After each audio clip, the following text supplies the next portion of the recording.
And before I quit, please turn off your cell phones or mute them so that Frank's lovely, lively program will not be interrupted. All right, that's it. Mr. Frank Barr.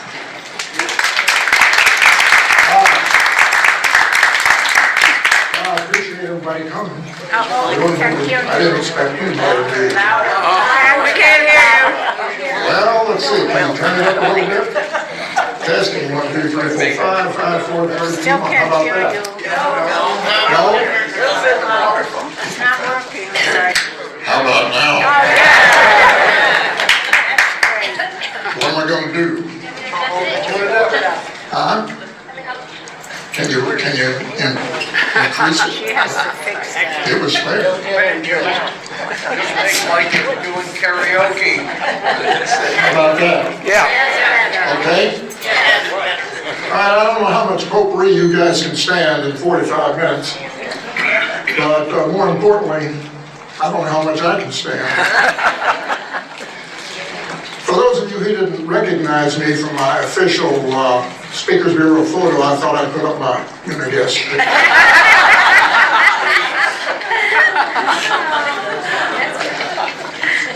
Central High School in Little Rock, Arkansas. I went there in 1955 in the 10th grade, in 1956 in the 11th grade, in the 12th grade, in the summer of 1957, Little Rock built Hall High School on the west side of town, and mostly they were portable buildings.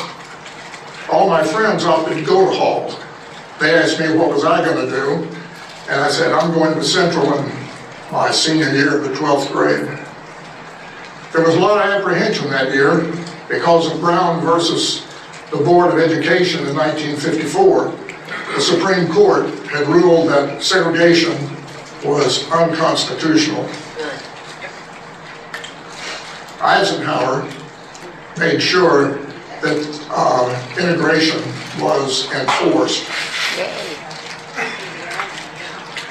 9 black students were escorted into the side door of the building because of the angry crowds in the front. Democrat Governor Oral Flawless used police to have the black students removed. They said, "We're not coming back until we're assured of adequate protection." Ike saw to it. He used the Insurrection Act to enforce integration. The 101st Airborne Screaming Eagles, the heroes of Bastogne and the Battle of the Bulge in World War II, kept the peace. There was a large amount of tension there, but the students didn't create it. That's me in the picture up there. We were just spectators watching the events transpire. Every morning, the 9 students were escorted into the building, protected by military guards. The senior, Ernest Green, and I had 3 classes together. Ernie received a full scholarship to Michigan State University for graduating from Central, compliments of the NAACP. Later, much later, President Clinton awarded him the Congressional Gold Medal. I would say he earned it. In the summer of 1958, our family moved to Albuquerque, New Mexico. My dad was a special agent with the Treasury Department. In 1958, Albuquerque only had a population of about 200,000. There was no I-40, I-25, there was Route 66 going through Albuquerque and State Road 422 going to Santa Fe. That summer, I worked north of Durango, Colorado on a 700-acre ranch owned by R.V. Wagon. I was there most of the time by myself. I put out salt blocks, I rode fence. I kept track of 70 head of cattle. We castrated, inoculated, dehorned, and branded. Of course, I didn't do that by myself. In the fall of that year, I enrolled in UNM, University of New Mexico. It was expanding back then. I entered Naval ROTC to take naval science. Because UNM was noted for its geology department, I thought about being a petroleum engineer. I learned about igneous rocks, metamorphic rocks, sedimentary rocks, salt domes, plate tectonics. Also, there was a Dr. Frank Hibben. He was a world-renowned anthropologists, New World anthropologists. I learned about Australopithecus, Gigantopithecus, Cro-Magnon, Homo erectus, Neanderthal, and let's don't forget the ape man of Chukotay. We all know about him. But something else happened to me. I fell in love. I went to school part-time, I worked part-time, I ran heavy equipment, road graders, front-end loaders, forklifts. I was a short order cook, I even worked at Safeway. I worked, and nothing worked. So, I hopped on my scooter, and went to see my local recruiter. I joined the Air Force. They said I was technically inclined, and I already knew that. So on January 6, 1961, I kissed Dottie goodbye at the Sunport in Albuquerque, and I boarded a 727 up the back ramp. That's before D.B. Cooper came along. I went through basic training at Lackland in San Antonio, and in February I went to Shepherd Air Force Base in Wichita Falls. I started electronic tech school there, 35 weeks, en route to Hickam Air Force Base, Hawaii. On May the 5th, 1961, Dottie came down, we got married. We had to rent a little house in Burke Burnett, Texas, about 5 miles from the Red River. It was $35 a month. I graduated from tech school on October 31st, 1961. I was no longer going to Hawaii. I had orders that had been rescinded, and I was now sent to another school, cryptography, with 13 other students. So Dottie and I packed up the 55 Chevrolet and headed for Lackland Air Force Base back down in San Antonio, another 14-week school. This time I was going to Wiesbaden, Germany. There was no way Dottie and I could go. We couldn't afford it. And about that time, she told me that I was going to be a daddy sometime next May. I'd heard that I could get a compassionate deferment, at least until the baby was born, so I went and talked to the personnel, people over in the records section. And I was told that since the orders were issued in Shepherd Air Force Base in Wichita Falls, there might be a problem. Check back. So I checked back about every day. Time passed, and I graduated in February 1962. 14 of us went over to the records section to pick up our orders. They called out 13 names. I said, what about Frank Barr? They said, well, you gotta go back and see Sergeant Root. I'll never forget him, back in the records section. I went back there and he handed me orders deferring me to Charleston Air Force Base, South Carolina. Well, I floated back to the house that day and handed my orders to Dottie. I thought she was going to have the baby right there, but she didn't, you know. But the doctor had told Dottie that she should probably fly to Charleston rather than drive, so I loaded up the old 55 Chevy with the pots and the pans and the sheets and the pillowcases and took off. By the time I got there, she had everything under control. She'd met the squadron commander, who really loved her, and she had arranged temporary housing for us until we could find a place. All I did was report in. At that time, Charleston Air Force Base was a tactical air command base. The 444th Fighter Intercept Squadron was there.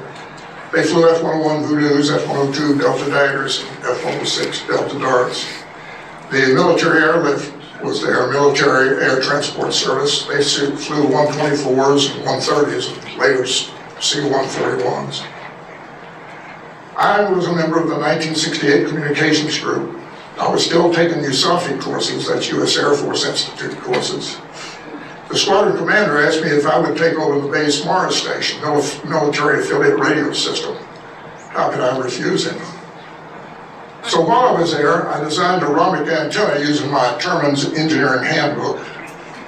It enabled Charleston Air Force Base to become the East Coast contact for Christchurch, New Zealand, and we were able to support Operation Beak Freeze in 1962. That put a feather in the cap of the base commander and the squadron commander, and it sure didn't hurt me either. I started teaching classes so that civilians could get their amateur radio license. I taught the electronic requirements for the hand license, and one of the operators taught Morse code. One student was a captain from the military air transport service. I became a crew member on his C-130. Captain Bibbs was instructing B-57 pilots how to land the heavier C-130. On May the 15th, 1962, Linda Elizabeth Barr was born at the Charleston Navy Base, North Charleston, South Carolina. 8 pounds, 10 and a half ounces, 10 fingers, 10 toes, a healthy baby girl, and her mother was healthy and happy too. 2 years later, Dottie, Linda, and I loaded the car up for another cryptographic school at Lackland Air Force Base, another 14 weeks. This time it was solid-state digital encryption and vocoding, that's voice encryption, like the red phone on the president's desk. I graduated, we returned to Charleston, time passed.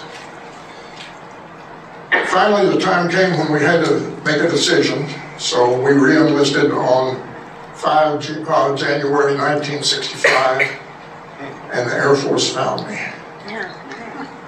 1957 Com Group, Hickam Air Force Base, Hawaii.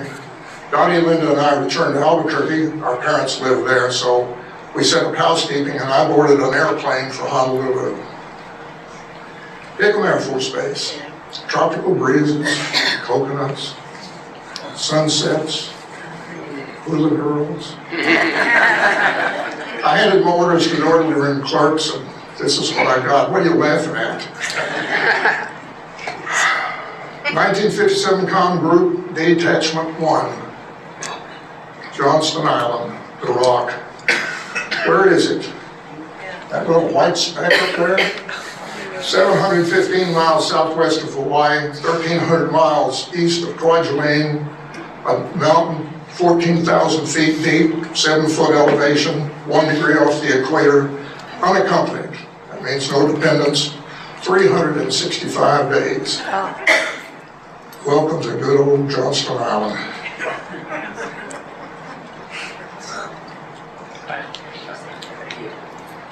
Upon arrival, you were issued khaki shorts, khaki shirts, crepe rubber sole shoes, and a baseball cap. Uniforms were put away because of the humidity. You were issued a bicycle if you wanted it. When I was there was only 2 blocks of paved street. We were members of the Joint Task Group 8.6. I worked at the JOC, the Joint Operations Center, heavily concreted, no windows, 4 stories, all completely classified. In the off time, I ran the Base Exchange radio repair shop, and I was also the projectionist for the Base Movie Theater. But I was always on call for the JOC. I mean, where else could I go anyway? Johnston was on the Pacific Missile Range.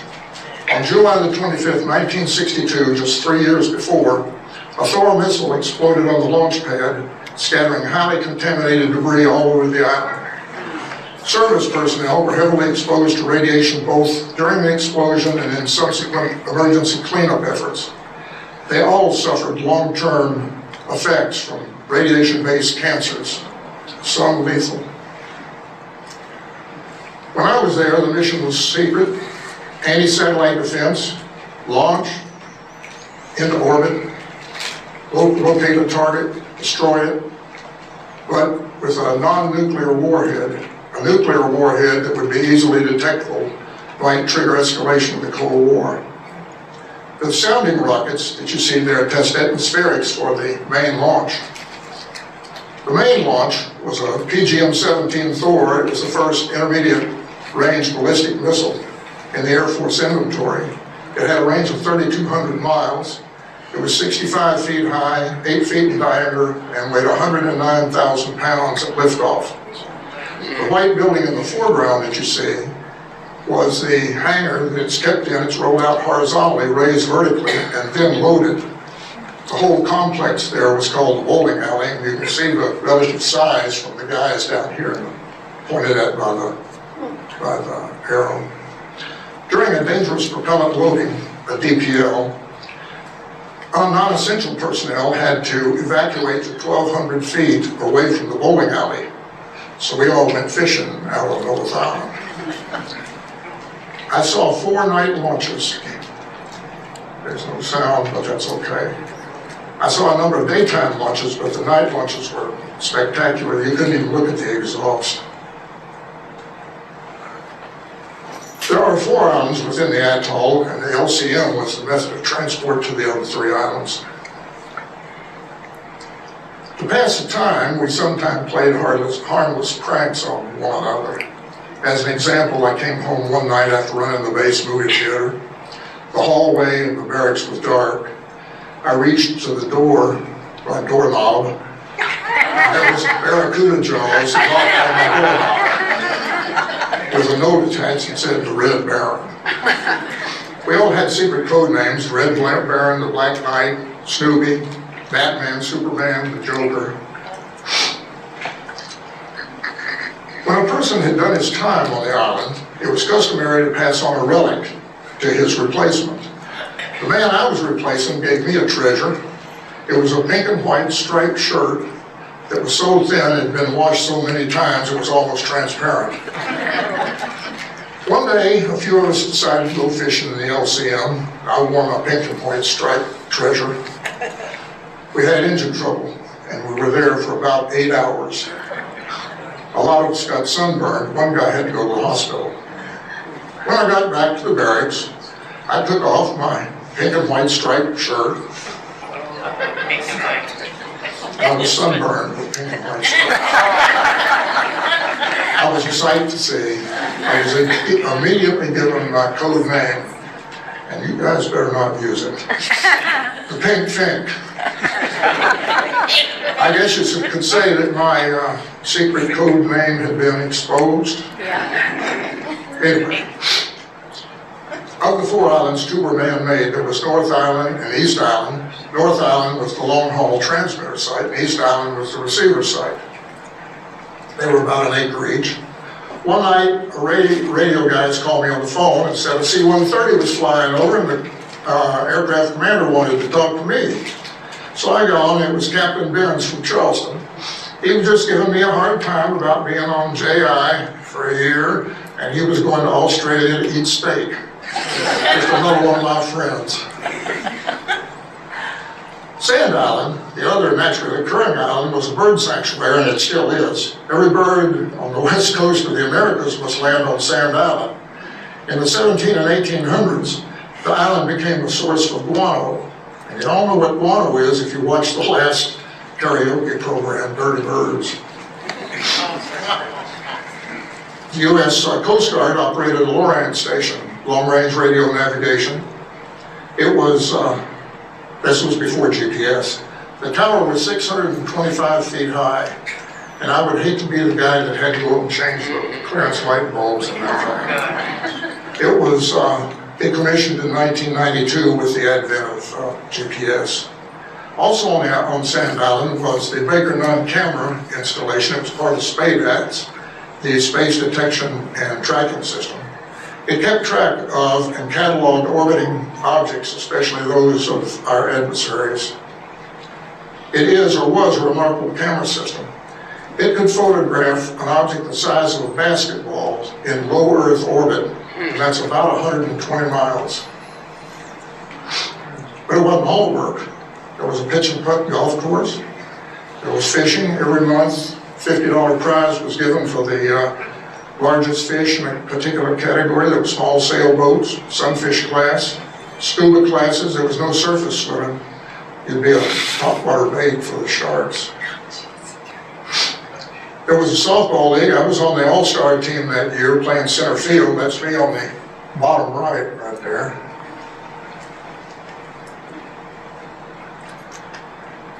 After you had settled into the island, one thing that you did is you went to supply and scrounged you some packing material to make yourself a base cushion for the base theater.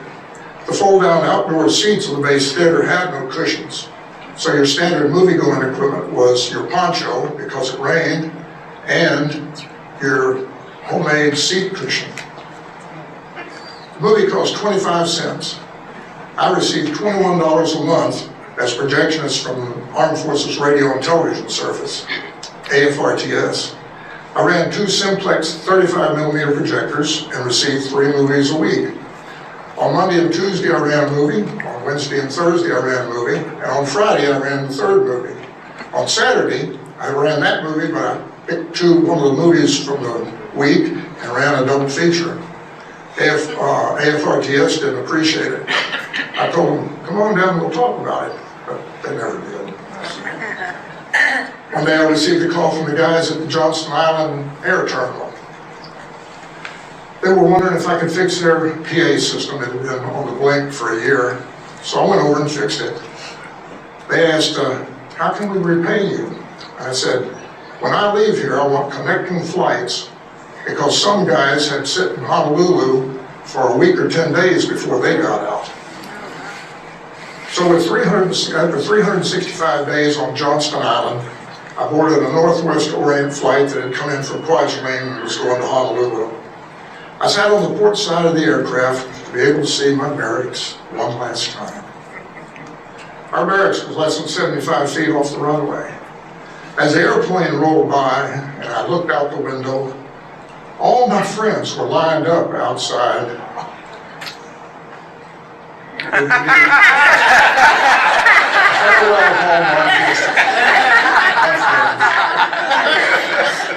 Well, there's nothing left on Johnston Island now except for the JOC building, what's left of it, the runway and radioactivity.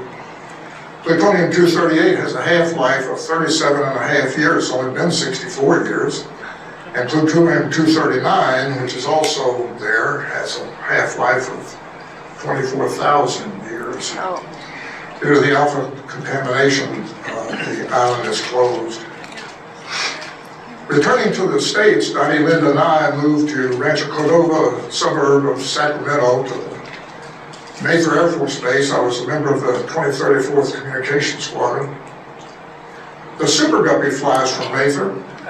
It carries rocket bodies produced by Aerojet General in Rancho Cordova to Florida and other places. With the rank of Tech Sergeant, I became NCOIC of the Cryptographic Maintenance Unit. I supervised 3 technicians. The first day, they were a little bit sheepish as we went back to go into the crypto vault, and I know why. This was taped on front of my reputation preceded me thanks to my buddies at JI and my friends. I was squadron NCO and training NCO, and I was also the cryptographic supervisor. I taught electronics, AC and DC circuits, radar maintenance, and air traffic control. But about that time, our daughter Linda was growing up. She was almost 6 years old. And Dottie and I had discussed a lifestyle change. Dottie's dad was in the Army and she'd moved around most of her life. She didn't really want that for our daughter. And so through the providence of God, I'm not kidding, my brother called me one day and said that Burroughs Corporation wanted electronics people to work on their large computer systems in Albuquerque. I went to Sacramento to the Burroughs office. I interviewed, took some tests, I got hired. So with 8 years and 14 days in the Air Force, I was discharged on January the 20th, 1969. Burroughs Corporation is an old company, started around 1880. It started by manufacturing mechanical adding machines, but now it had a state-of-the-art computer system, the B5000 series. The Burroughs B5500 became the silent workhorse of Cold War intelligence operations. Its computational power remained classified for decades. The 5500 was in production for over 10 years, arguably the longest of any large-scale computer. Most modern-day microprocessors, including iPhones, use some portion of its design. Again, I went to computer school, this time 40 weeks in Detroit, Michigan. Oh, God. 2 blocks from the GM building. Loveless Foundation leased the B5500 from Burroughs. They were involved in aerospace medicine, specifically retirement for cause. Why retirement ages vary. Why do some people need to retire when they're 50 and others can go till they're 85? The Department of Energy bought time on the computer. After about 5 years, DOE ended its contract. They moved to a mini computer on Kirtland Sandia base in Albuquerque, and they offered me a job with more money. The Inhalation Toxicology Research Institute, Kirtland Sandia base, New Mexico, it's a joint Army Air Force base. The main gate was only 2 miles from our house, but it was 14 miles to work. I tried inhalation toxicology research. It sat out by itself. They did radiation studies on biological systems. The U.S. Atomic Energy Commission, the predecessor to the DOE, created the ITRI facility in 1960 to study late occurring health risks from inhaling small amounts of radioactive particles. Animals were exposed to radioactive aerosols to see where the isotopes were assimilated in the body. In other words, to see where the tumors grew. One radioactive isotope used was cesium-137. It has a half-life of 30 years. It's a very active beta particle emitter. The DEC PDP-1170 computer served ITRI's purposes with a smaller footprint. I programmed and maintained the computer. I also designed computer interfaces for nuclear counters, photomultipliers, and Geiger-Müller detectors. I designed other interfaces to automate equipment, including whole-body respirators, scanning magnetometers, and nuclear spectrum analyzers. I also received an award from the American Vacuum Society in Washington, D.C. A PhD at ITRI nominated me for my work on a microbalance which weighed sub-micron radioactive particles. There's a picture of 3 engineers. There's one there with black hair and mustache. I guess I just don't know what happened to me. All employees wore dosimeters, which recorded total radiation exposure. These were checked monthly by health physics personnel. Stepping over the yellow line meant that you were entering an area where radioactivity was present. Full-face bunny suits and breathing filters kept the product off of view. We were given periodic whole-body scans looking for elevated levels of radioactive potassium. Happily, I can say that I don't glow in the dark. But after about 4 years, I got tired of it. Again, through God's providence, Rockwell International was coming to town, and they were opening up a new laboratory. It was a liaison between industry and the academic community.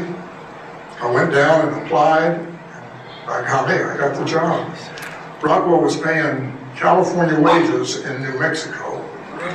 I gave ITRI about 2 weeks' notice. The Albuquerque Development Laboratory, ADL, was a branch of the Rockwell International Science Center in Thousand Oaks, California. I walked in my first day, and there was a secretary sitting there, and I said, "Hi, I'm Frank Barr." She said, "Hi, Frank. We've been expecting." I said, "Okay." She said, "Let me show you around." So she took me back to the big laboratory room, and there's nothing there. And I said, "What's going on?" She said, "You're the first person we've hired."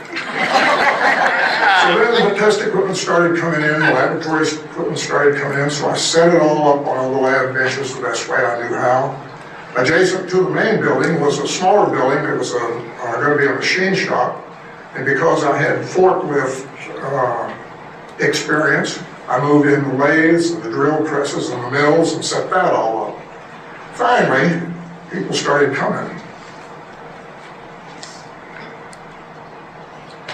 I was the lead engineer on an ultrasonic test set for the Picatinny arsenal. There can be manufacturing defects in 155 millimeter projectiles. These defects can cause premature failure of the round. Rockwell had developed a proprietary transducer called an EMAT, an electromagnetic transducer. Unlike ultrasound for babies, where you put the cream on the transducer and then apply it to the body, EMATs are non-contact. It can generate and detect ultrasonic waves in metal without touching the surface. I designed all the electronic circuitry to both drive the EMAT, image the flaws, make decisions as to the disposal of the shell after inspection, all automatically. The shell entered the machine on this side, was raised up, rotated, inspected, put down, and shot out the other side. And if it was good, it kept going. If it wasn't, it got clipped off into the bit bucket. I received a patent for that one. There are approximately 130,000 miles of railroad rail in the United States. Railroad rails are created by extruding hot steel through a die. The extrusion process can create voids and bubbles in the rails. Over time, heavy trains can cause fatigue, collapse, and derailment. Rail inspection is necessary for railroad safety. Because older systems required contact with the rail, the inspection rate was about 6 miles per hour. With the non-contact EMAT, we were good for over 40 miles an hour. It used quite a bit of the electronics that I developed for the shell inspection system. The EMAT was also used in pipeline inspection. Pipeline inspection gear, pigs, were inserted in the pipe and pushed along by the flow of the oil. It recorded any flaws detected in the pipe walls. Rockwell had a contract with Iran. There are oil pipelines in the Persian Gulf. The pipes send naturally occurring high sulfur laden oil from offshore wells to the mainland. And moisture and the resulting sulfuric acid can corrode the pipes. Therefore, pipeline inspection is a necessity. Folks at ADL were tasked to go to Iran. With the Iranian revolt in 1979, Rockwell terminated the contract. I guess you could say we dodged a bullet. The black surface on the belly of the shuttle is ceramic tile. During glide testing, some of the tiles sloughed off. This would have been catastrophic during re-entry of the spacecraft. Loss of the tiles was due to expansion of the shuttle's titanium body caused by heat. The ceramic tiles don't expand as much. To accommodate the difference in the expansion, a flexible synthetic rubber adhesive is used. We engineered an ultrasonic inspection system to detect voids due to insufficient adhesive behind each tile. This was not EMAT technology. This was more akin to ultrasound for babies, but without the cream. I was on the engineering team, the shuttle engineering team. Because of our involvement in non-destructive testing at ADL, Dottie and I were invited to attend a black tie event given by the group of scientists and engineers returning from Turin, Italy. They gave us a dissertation on their findings during the first investigation of the Shroud of Turin. It was pretty interesting. One day, Dr. Peter Cannon, the president of the Science Center in Thousand Oaks, came over and said they were closing the center because it violated some tax status of the Science Center. They said Rockwell provided a placement service, and some of the scientists came over from the Science Center to see if there was anybody that they wanted to snatch up and take back with them. They took 3 people. They took a secretary whose husband already worked at the Science Center. They took a PhD, and his name was Robert E. Lee, if you can believe that. And they took me. I went out to the ADL, to the Albuquerque Development Lab the last day. There was nothing there, all the equipment had been moved out. So in effect, I had turned the lights on at ADL, and now I was turning the lights off. The Rockwell International Science Center in Thousand Oaks, California sits in a beautiful location. We call it the Seance Center because some of the things they did there appeared to be magic. I continued working in non-destructive testing for a while, and then I moved over into infrared imaging. There I developed a microprocessor-based imaging system for the Hellfire missile. It was a Rockwell military contract. The system used semiconductor material, which is high sensitivity to infrared radiation, in other words, heat. Here is a short video, early video, showing the capabilities of the system. I designed all the video processing circuitry for the detector. You gotta remember this is over 40 years ago.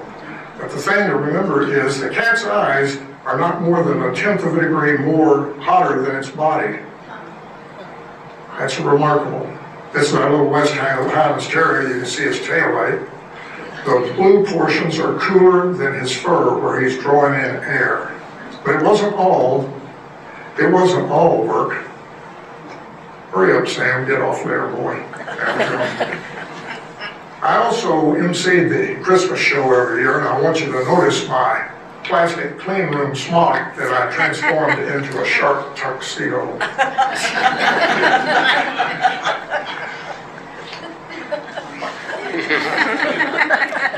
Later on, I moved over to the gallium arsenide facility in Newbury Park, California. That's a couple of miles from the Science Center.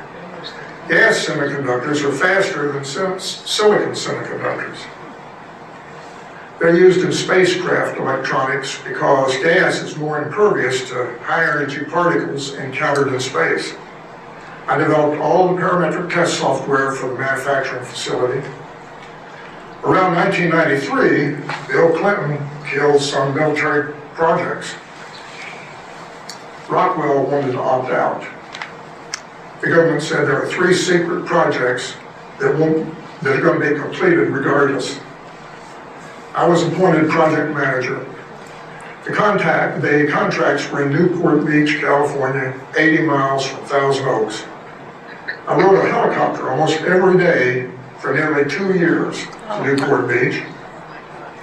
At the risk of going over my allotted time, I must tell one more story. Rockwell had a contract with Aerospatiale, the French helicopter company. The avionics, the electronics in a helicopter can cost almost as much as the airframe. Rockwell furnished the avionics in exchange for a helicopter. Initially, Rockwell flew Bell helicopters, which had 1 engine. They had incidences where the engine had failed, and the helicopter had to auto-gyrate down, that's without engine, and land, and one landed in a school ground one time. The Aerospatiale French helicopter has twin turbine engines, and it'll fly on 1 engine, so it's a safer helicopter. The chopper pilot, his name was Brad, and I landed at the Science Center one evening, and standing over there was Dottie, just outside the helo pad. I asked Brad, could we take her up for a ride? He said, sure, why not? So Brad, having been a search and rescue pilot, took it up and turned it up on end and rotated around the Ronald Reagan Library, and Dottie's blue eyes got about that big. It was great fun. When the contracts in Newport Beach were completed, I was offered an early retirement at age 55, and I took it. Almost. Some of my friends in Texas called and from Motorola and said, Frank, you're too young to retire. Come on down here and work. We need a parametric test engineer. So Dottie and I wrote it up. We left the kids and grandkids in California and moved to Austin, Texas in 1995. APRDL, the Advanced Products and Research and Development Laboratory, developed microprocessor chips for automotive and military applications. The Motorola M6800 and M68000 microprocessors use almost identical architecture to that of the old B5500. An example of one of the applications, Mercedes had a microprocessor in its transmission. If it failed, it cost $3,200 to replace, and that was around the year 2000. It goes without saying that integrated circuit reliability is paramount. Parametric testing during manufacturing processes ensures reliability, and I developed all the parametric test software for that manufacturing facility. Here again, a full mask clean room suit is required to eliminate particle contamination. This time, it's to keep you off the product. At iTry, it was to keep the product off of you. A clean room is defined by the number of particles that exist in 1 cubic meter of air. And a micron is 1 millionth of a meter. 39.37 inches. The ambient outdoor air contains around 35 million particles in each cubic meter of air that range from 1/2 micron and up. Motorola's clean rooms had no more than 12 particles, 0.3 of a micron, or smaller in each cubic meter of air. But Motorola developed the flip phone and production had stopped. In the clean room, somewhere in the manufacturing process, particle contamination was interfering with the production of the CCD camera chip, just like the camera chip in your iPhones. And I was assigned to the problem. I found the source of the particle contamination. I created a device to eliminate the contamination. They affectionately called it Barr's snorkel because the way it brought clean, filtered air into the system. I was awarded Motorola's Engineer of the Year for that one. But APRDL is no more. Motorola sold its manufacturing business to a company called Freescale Semiconductor. So this time I retired for good in 2006. Here's a short list of some of my contributions. I won't try to read them. It'll go away in a minute. So while I was relatively successful in my career, I always had a safe haven to return to when things went awry. Dottie created it. She's my traveling companion through life. Dottie and I did it all together. Thank you.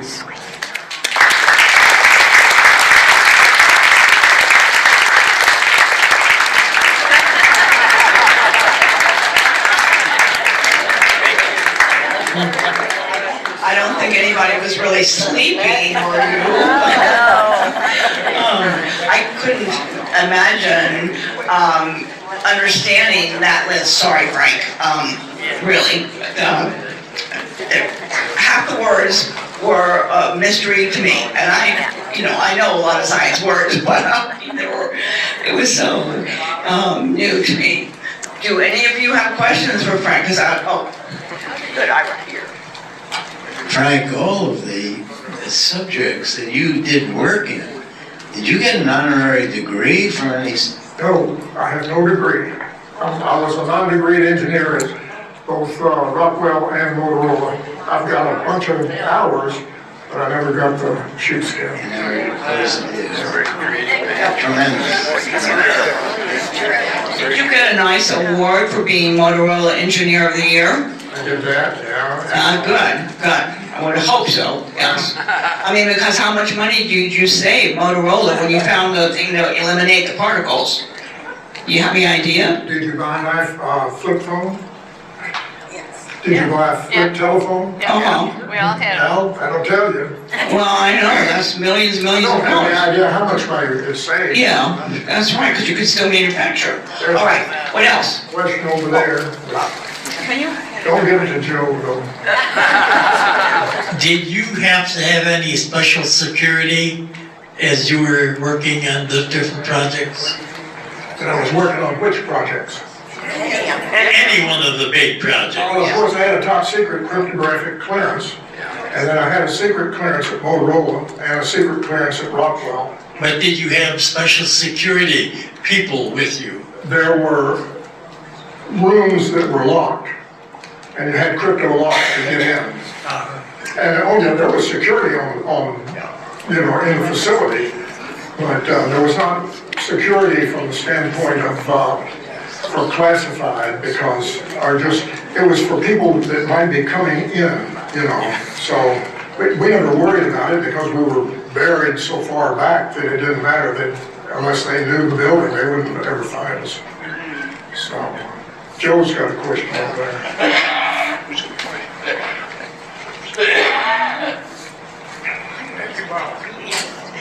Frank, I was just curious, you lived in so many different places.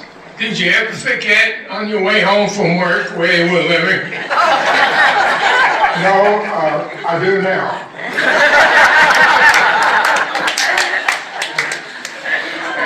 Any more? We'll get you a mic. Okay, there you go. Frank, I heard a rumor that you might be related to Alexander Hamilton. Is that true? John Barr? Yeah, it's true. The first time that I met Frank, he pointed his finger at my chest and pulled the trigger.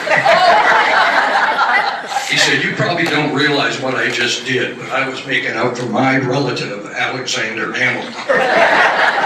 So we had bonded at that point. Very good. Is there anything behind you? Any more, guys? The hand over there. Oh, over there.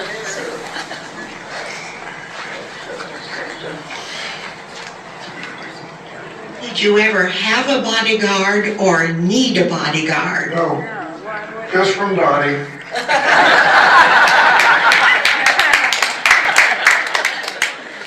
So Dottie, how was it that whole year that you didn't see Frank for a year when he was on Johnson Island, right? It was about a year and 3 months. It was a year and 3 months. Way too Yeah, because I had to go to another school before I went there. Right. Yeah, Johnson, when you can sit and see the end of the island there and turn around and see the end of the island there, and there, you know. I bought 2 little Sony tape recorders, 3-inch reels, and we used to send those back and forth. And because I knew the guys at the radio sites, I was able to talk to her long haul some nights. I'd call her at 3 o'clock in the morning. Yeah. So, yeah. Johnson was quite an experience. Yeah. It really was. Yeah. She had the baby by There were a herself. lot of, Yeah, you had a baby to take care of. And I still got a couple minutes? Or, Yeah. I have a question. Well, this is a question really for Donnie, who you said you didn't want him to stay in the service because you had grown up on all these bases and moved around so much. It sounds like you moved around a lot. Yeah, my family And when- did. But I mean, after you married Frank, you seemed Yeah, here. I still moved. and she still wants to. She's ready to go anytime, anywhere. Okay, guys, anybody else? Oh, good. We have a question. All the places you've traveled, all the places you've been, I'm sorry. what prompted you to come to Arizona? Well, we had 6 motorhomes, and we've been all over. So we had friends, we lived in Bastrop, Texas, and all of our friends dissipated, basically. They went different places. And one day I asked Dottie, what do you want to do? And she says, I like Arizona. So I said, all right. So we always go to California to see our kids. So we've always gone up to 8 and then that way up through Buckeye and out to bypass Phoenix. And so we said, let's go to Buckeye.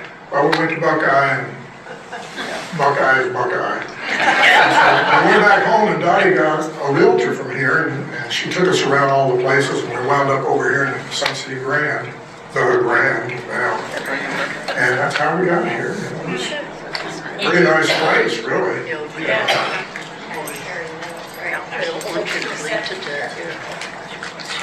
Okay, guys.